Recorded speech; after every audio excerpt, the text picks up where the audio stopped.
Hello class. So this is the first lecture recording.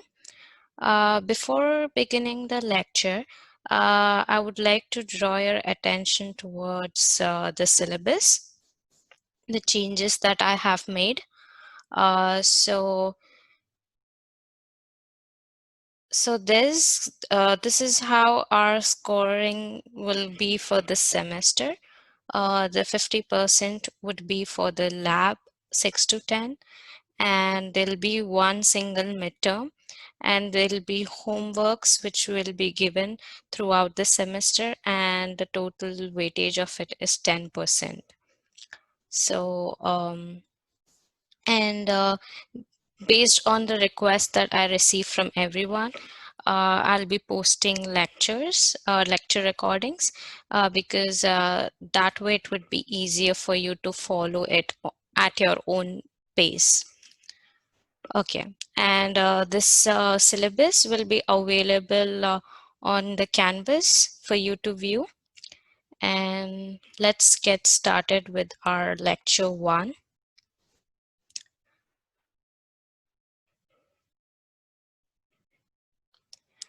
So the chapter 1 is about introduction to LabVIEW.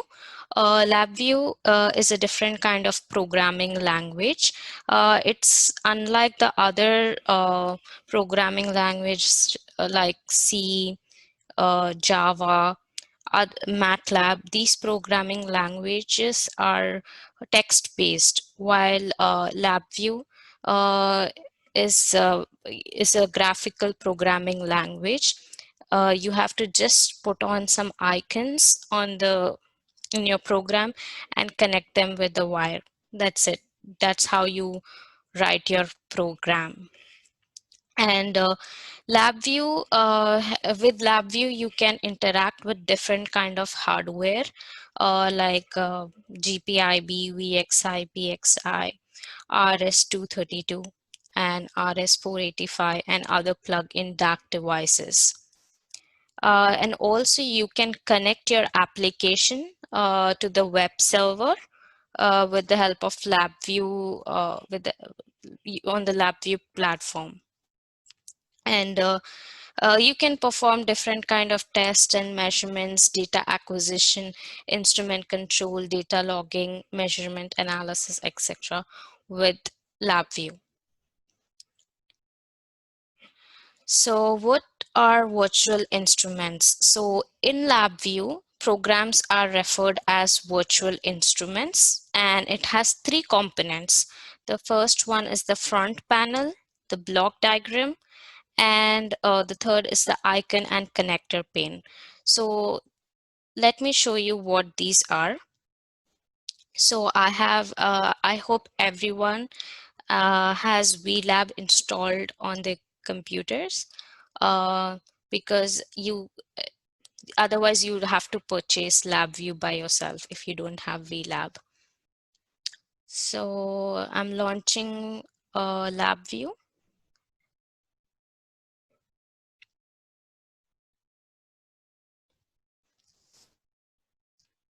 So I'll just select a blank VI. Okay.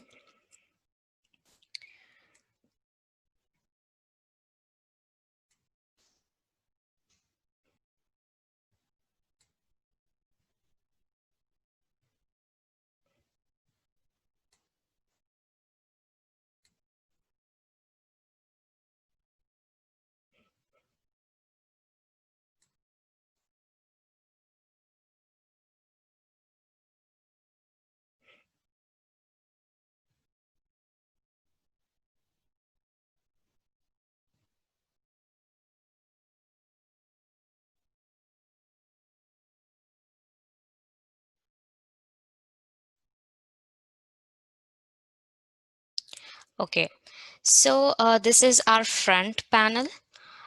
So here this is the user interface. So, and here you will have different kind of control and indicators, where controls are the inputs to your program, and indicators are like graphs or something that displays the output. So this is the user interface.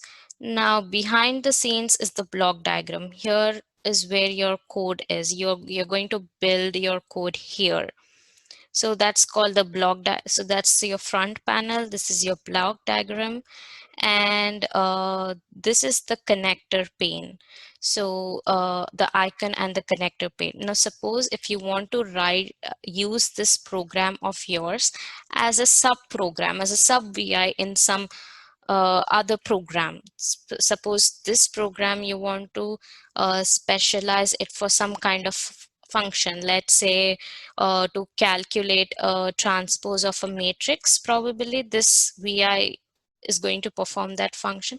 So if you want to perform this function in some other, if you want this function to be performed in another program of yours, you don't have to write the code again and again. You can just call this program and it can perform that function for you.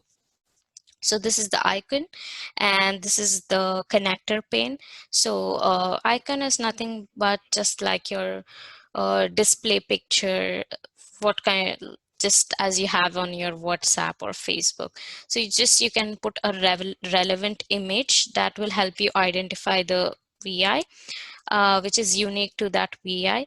And the connector pane here, it specifies the inputs and the outputs, just like you have a pin diagram in your ICs. Okay, this pin is for input, this pin is for output, this is ground, this is power supply. Just like in a similar fashion, you also have like a connector pane. So you have, it's just like a pin diagram. So you will specify, okay, this is going to be input, this is going to be my output, and here you're supposed to give in a string value. So that is the connector pane. So, and the other important things is, okay, now on the front panel, so you are going to build a user interface. For that, you just have to right click and then you see different kind of controls that you can put in, like for example, like a numeric control. Okay, you can control the values from here. You can either like change it or enter them. Okay, and make sure you click this so it saves that value. So this is like you're giving an input, so it's a control. Now we have to put some kind of indicator here. So how do we do that? So go to again, right click, choose controls, and then pick up a numeric indicator. Okay, here you go. Now let's see what's happening in the block diagram. Yeah, you've got these two here. Now you can put in any kind of code, like what do you want to do with this number? This is your input and this is your output. So maybe I want to, let's add functionalities here and some code.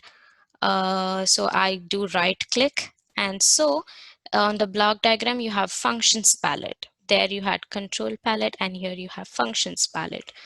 So you have all the functions here to build your code.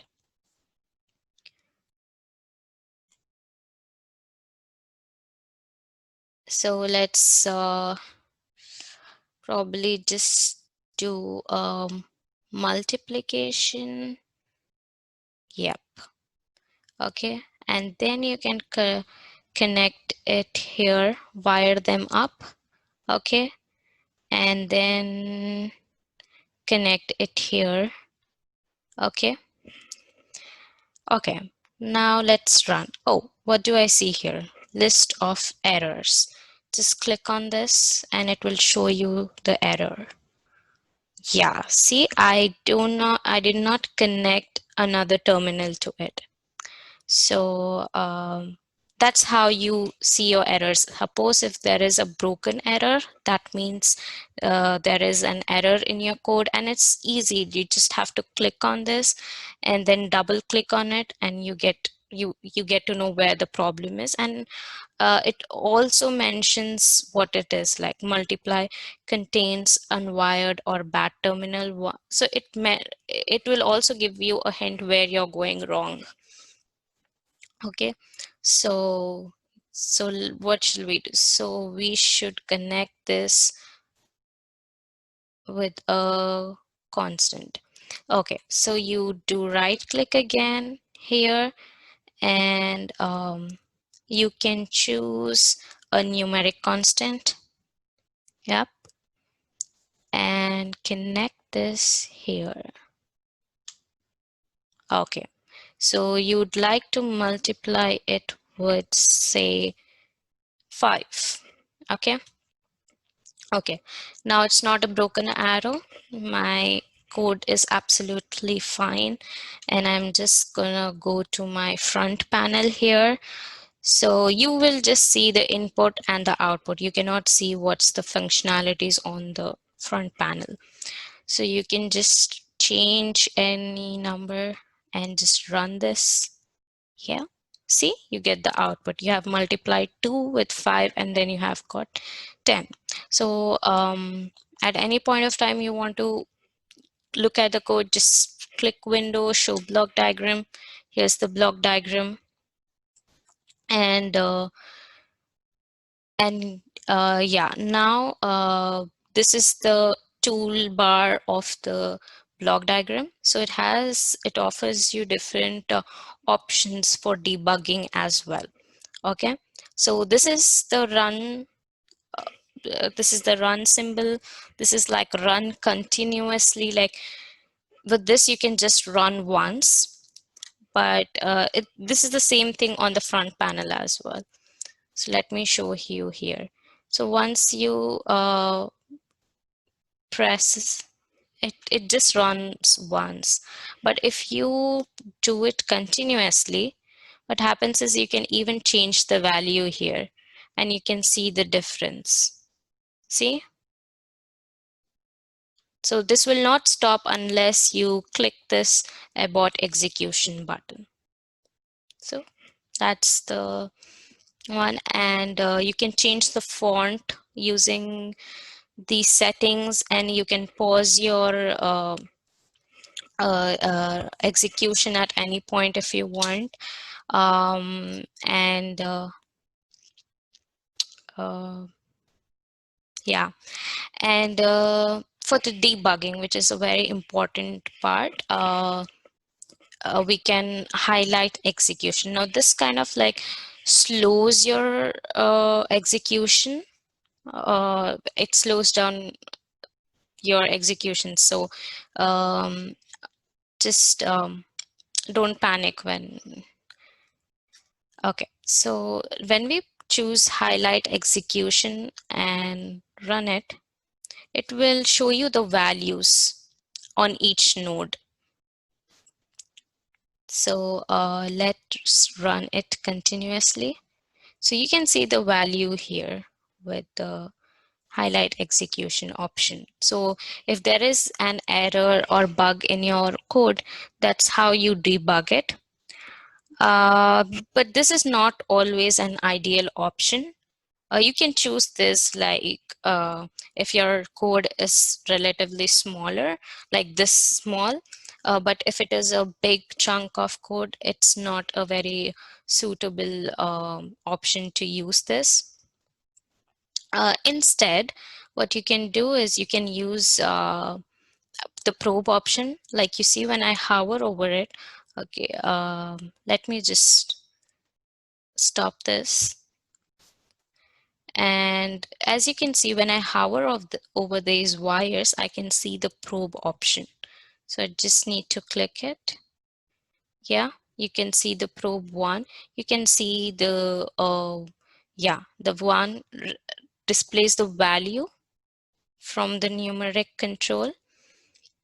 And then similarly, I can place another probe here that will display the value after the node. So you can see the value here. Okay, so then I am just stopping the execution. Well, let me tell you, this is not a good way to stop the execution. You need to have uh, uh, that will just, like it's not a very good practice to stop the program using the abort execution button. I don't know exactly why, but it does create it really affects your lab view code or something. I just heard it. I just found it in the documents. So it's not a good practice. You just need to make a separate button that will stop the execution.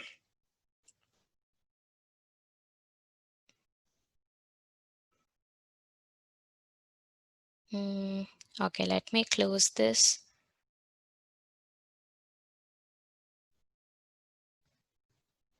Yeah.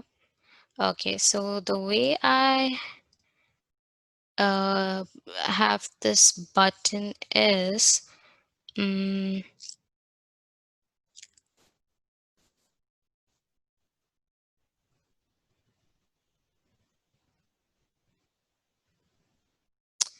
so you can just go to the structures while loop. Yep. So this will help your program run continuously.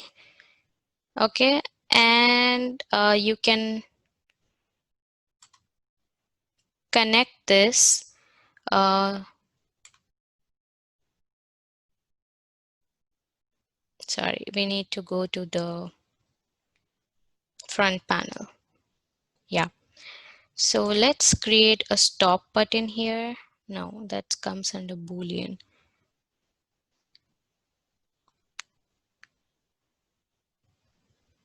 Okay, stop button. Yeah. So there you go. We have the stop button here on the block diagram as well. So you can just click here and connect it here. Okay, so now this program will run continuously unless you press stop. So let's see how it works.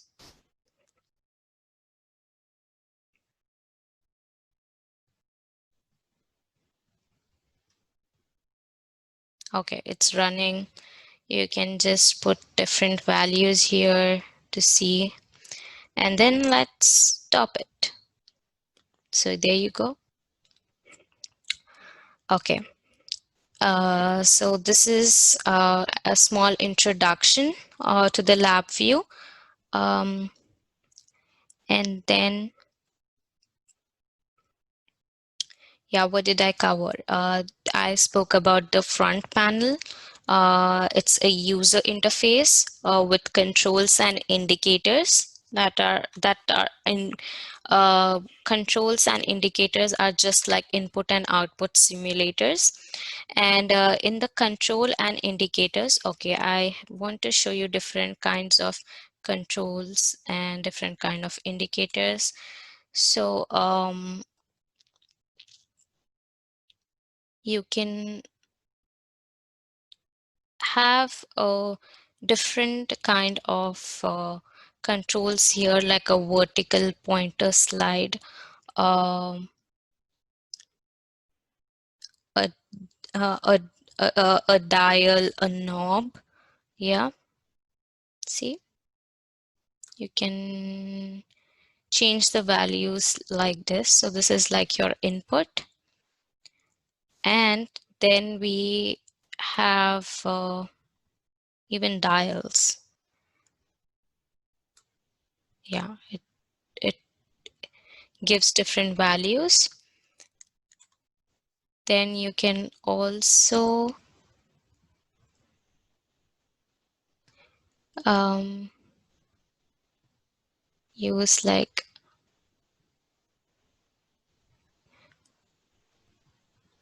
indicate. Yeah, this is also another kind of control. This is a tank. And you even have like, yeah, there are a lot of them. You can go one by one over them. And let me show you a very cool thing. You have this thing at any point. If you want to, you can explore LabVIEW very easily because you have this help, show context help option. So when you click over it and then you hover over it, it will give you an idea what it is, like what's the data type. And then you can also click on the detailed help and find examples and theory about it. There's a lot of theory of it. Yeah, this is the dial, the knob. Um,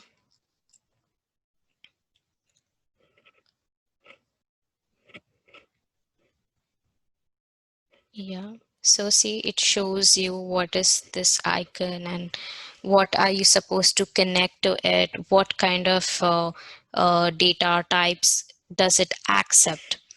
Okay, and let me go back to the lecture.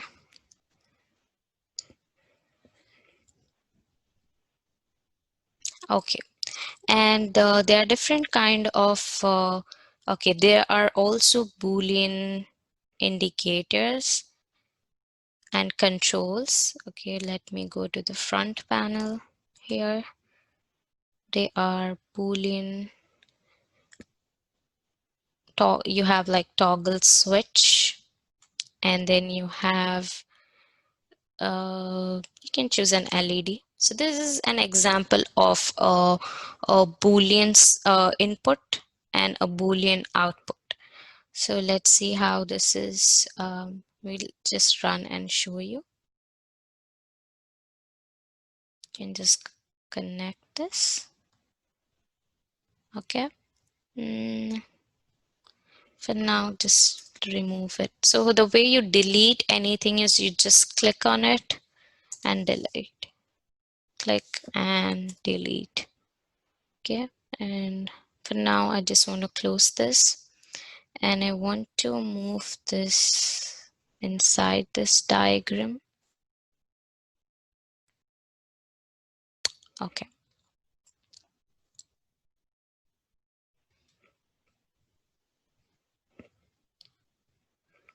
Now let's run this. See, it turns on and then turns off, turns on, off. Okay, stop this. Let's change this diagram a little. So I want it to be the reverse. When I turn it, when I switch the Boolean switch to on position, I want the LED to be off, just the reverse. So one thing that I can do is use a NOT gate. So I can right click, choose a Boolean operator and choose a NOT gate. Okay. And I can just click on the wire and delete it. Click on the wire and delete it. And here we go. We connect it here.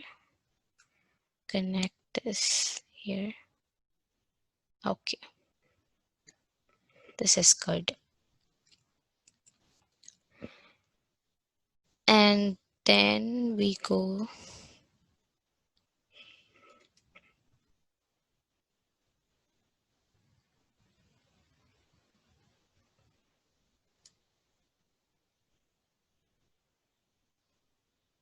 okay, I just want to check if my recording is on.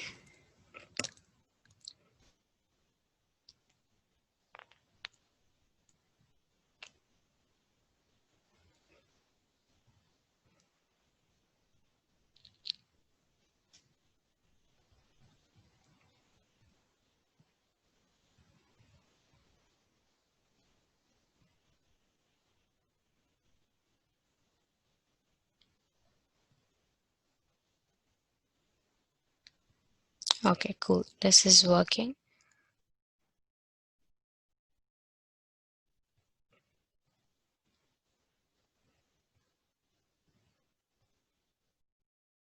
Yeah. So now we have connected this and we are trying to run this now.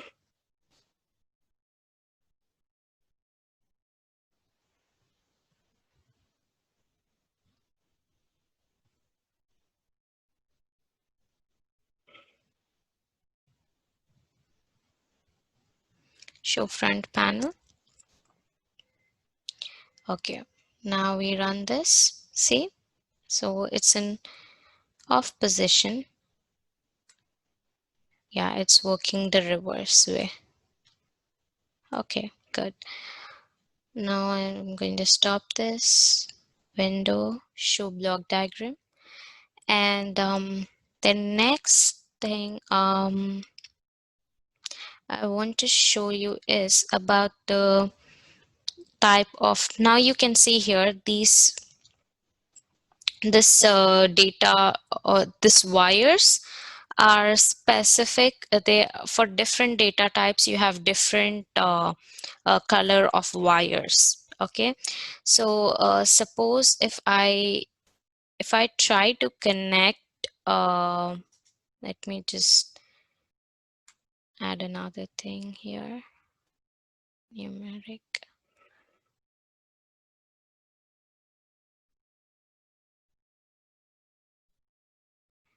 Let's say I choose a numeric constant. Okay, now if I try to connect this to the this wire, it shows me a cross mark because this is a Boolean data type and this is a numeric data type. So you can just do edit, and yeah, you have this option of undoing things. So undo wiring, and yeah, so these are not compatible with each other, and that's how you get like a cross mark. So we have so it's very important to understand this, and I have this here in the manual. By the way, manual is also uploaded. Just go through it. You have, it's very straightforward, and you have to practice all the exercises thoroughly, because in and make sure you understand all the exercises very well. Practice them, otherwise you cannot follow the following lectures, and it's going to be very very tough for your midterm then.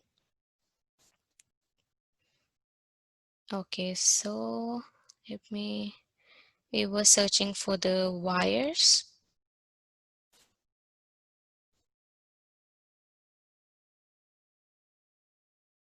Yeah, it's on page number 2 of chapter number 2, 2-4. So here you can see for numeric data type, you have an orange color. For Boolean, you have green. And for string, you have pink. And if it is a 1D array, then you get a solid line, a little more thicker in font. And the Boolean, also the same thing. And string, I think, yeah, it's a little thicker. So it gets thicker as it, the diamond, if it is a array, 1D array, 2D array. And here you can see distinctively that there are two lines. So orange is for floating point and blue is for integer. And this, the Boolean is green and the string is pink. Yeah, so just this is a very important point to remember. And yeah, okay, so yeah, so I have told you about the front panel, the block diagram, the icon, and the connector pane. So this will be dealt in the second lecture about how you change the icon and assign terminals to the connector pane, like to build a subroutine. So that would be dealt in chapter 2. So don't worry about it. For now, you just need to know where it is. All right. Um,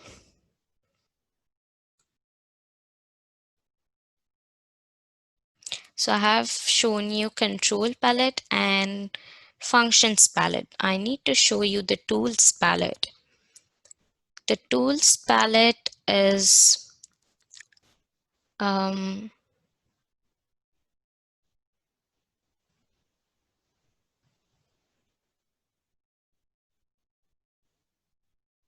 yeah. So when you click on view, you have something called tools palette. Okay. For now, it is green. That means to show front panel. Yeah, that means it automatically changes from operate value to a cursor to a text. Like for example, when I hover over this, it's a cursor. When I come here, it's like a text. And when I come here, it's in like an operate function. So it's automatic when it is green in color. Suppose if I turn it off, then it locks to one of these. Like for example, if I choose this one, so it will just be the operation function. If I click this, then it's going to be the cursor function. So with cursor function, you can just move the objects or change its size. Yeah. With operate thing, you can change the values. With the text thing, you can add any kind of text. For example, here I can add um, stop button. Yeah. Yeah. So you can add text with this. The wire is useful in the, yeah, this is to move around, like to scroll the window. Yeah. And the probe, like I showed you, like if you wanted to, now these tools, the wire and the probe tool would be used in the block diagram. Yeah. So if you wanted to use a wire, okay, you have a wire.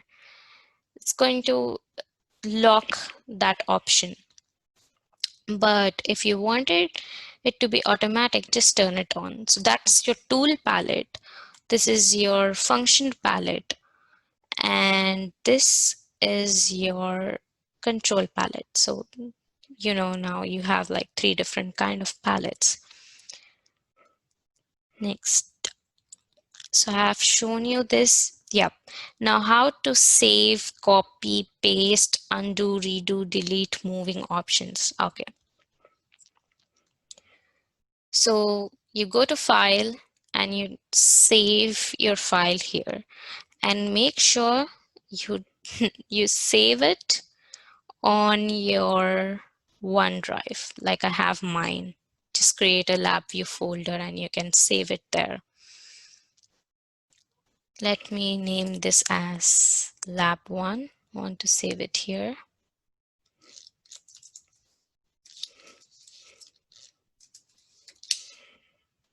Okay, yeah.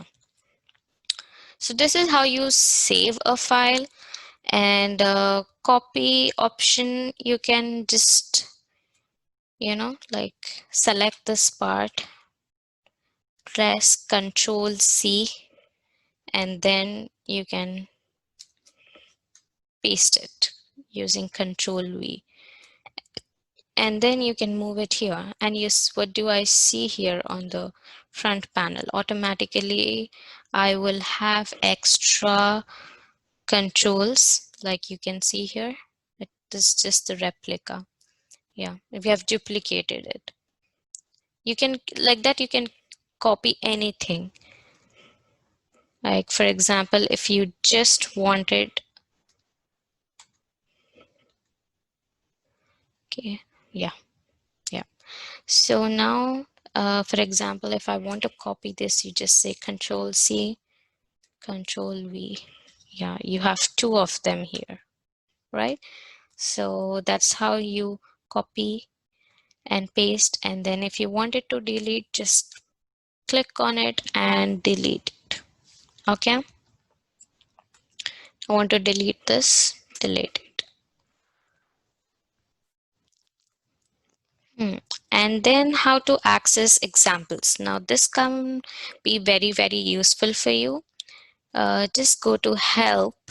If you are like stuck at any point during your assignments, you can just go to help, find examples,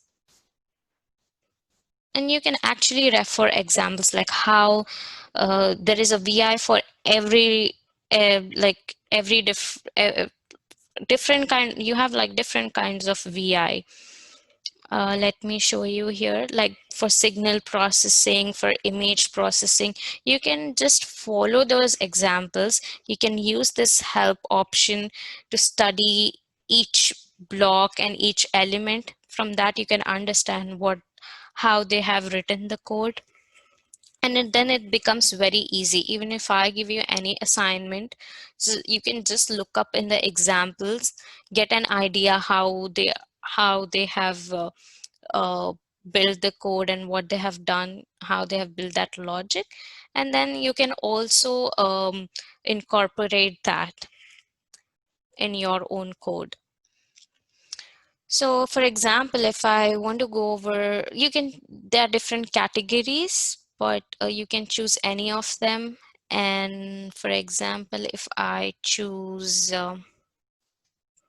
numeric and Boolean, okay, because today we are doing a lot of we are just going through the basic ones.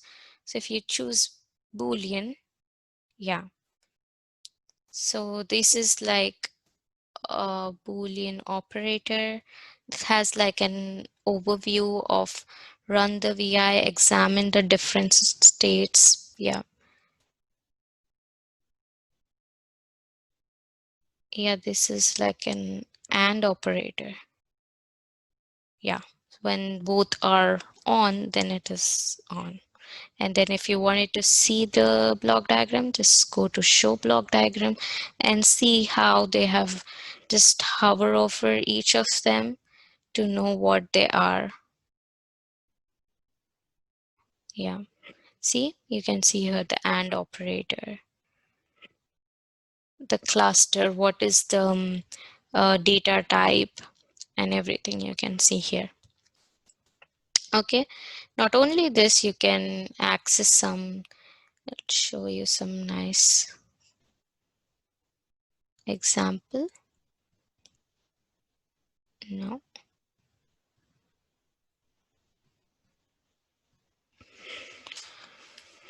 Hmm.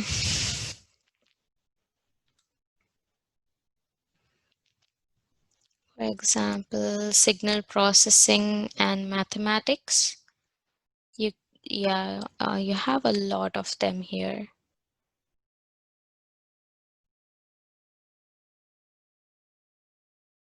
Signal and noise generation.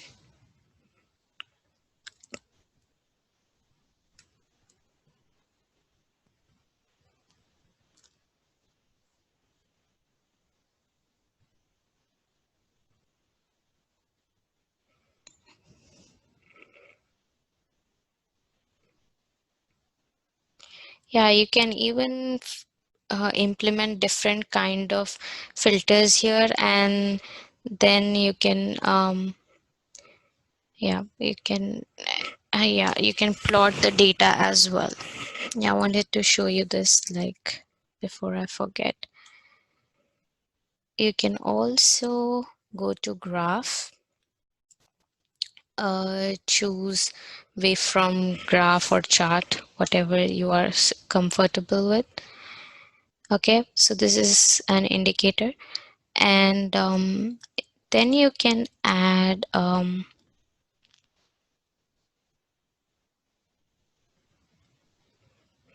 Yeah, here's my waveform graph.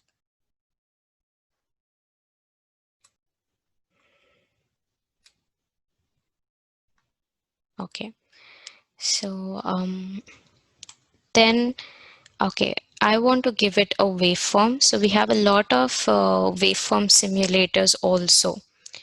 So you can just go to signal processing, waveform generation,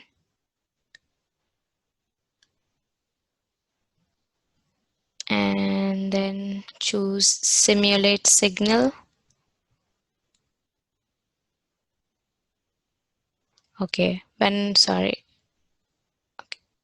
Yeah, so when we choose that option, it gives me it opens this the settings box, and here you have to enter the frequency, the amplitude. For example, I want to, okay, that becomes a DC 2. And I can choose the signal type, like for square, and I want 1000 Hz. Okay, then you can choose samples per second also. Then okay.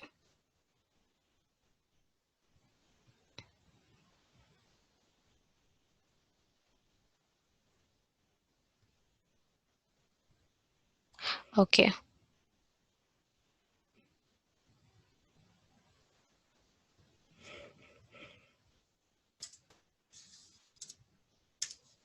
Yeah, the Nyquist thing. Yeah.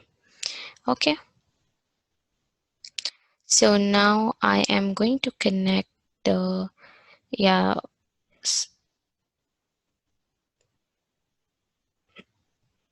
let's close this.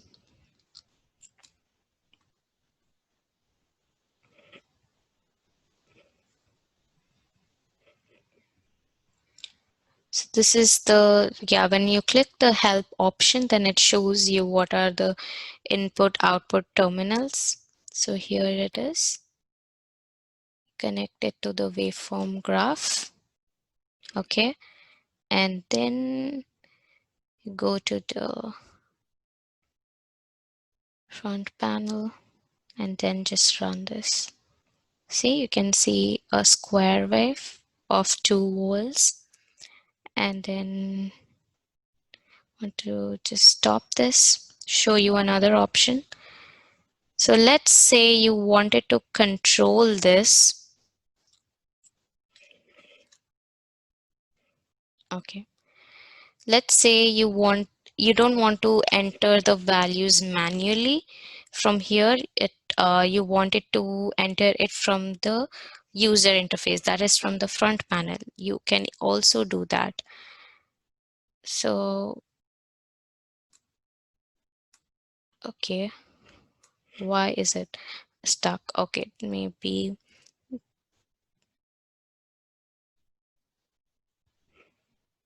yeah, I need to click the stop button. Okay, now when I hover over it, if you can see, it shows different terminals: offset, frequency. So what we can do is we can connect a control to it. Okay, so what you have to do is just do a right click and select create constant or control, whatever you wish. Okay, I'm creating a control. Okay, and then amplitude, I do a right click and create constant. You can create a constant as well. So I want an amplitude of, say, 1, no, I want 2.5. Yep. And frequency, I want to be able to control it from the front panel. So I'm just going to run this. Show front panel. Yeah, frequency. I'm going to change it to 100. Okay. and then click here. Yeah, you can see the change. And now I want to make it 50. Click here. Yeah. So you can notice all different kind of changes, and then but just hit stop button. So you can arrange this nicely.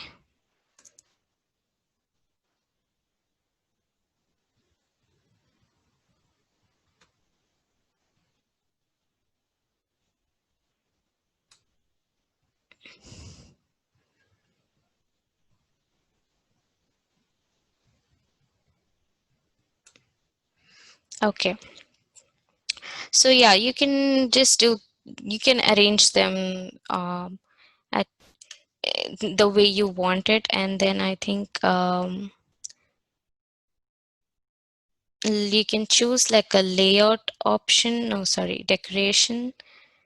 Yeah, you can just have like a box or something, like a panel to put your things here. Yeah, to make it look good. Yeah.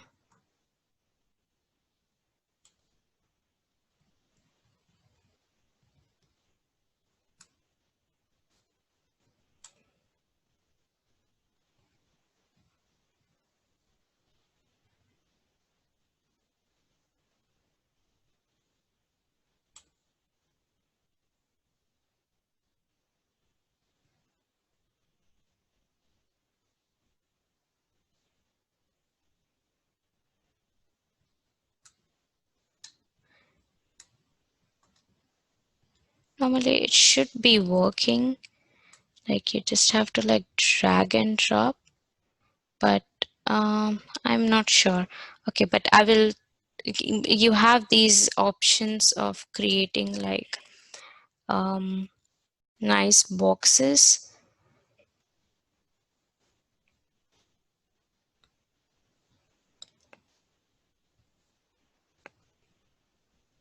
Okay, but sorry, I'm sorry. I need to figure out how um you can use these things of decoration.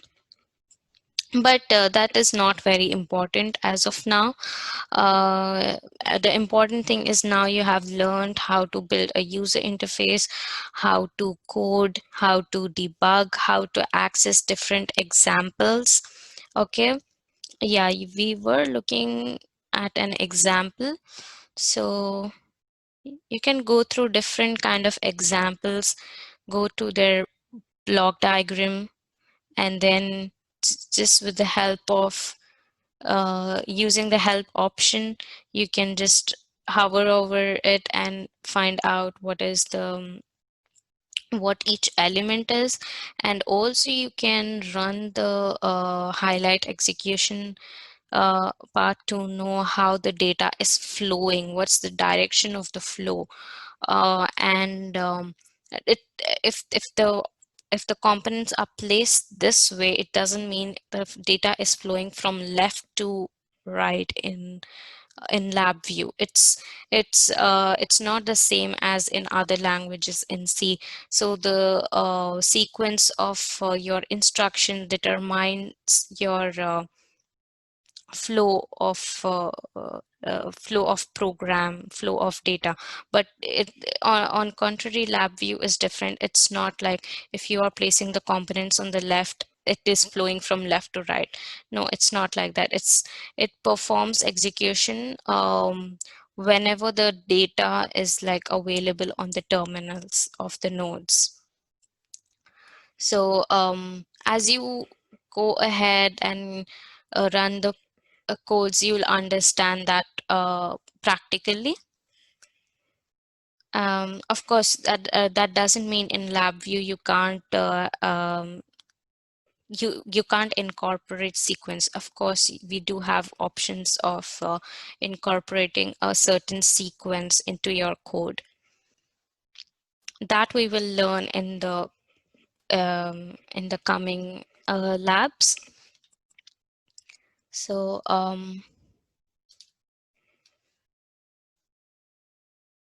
Yeah, I have shown you numeric controls and indicators, Boolean control and indicators, and subtract nodes.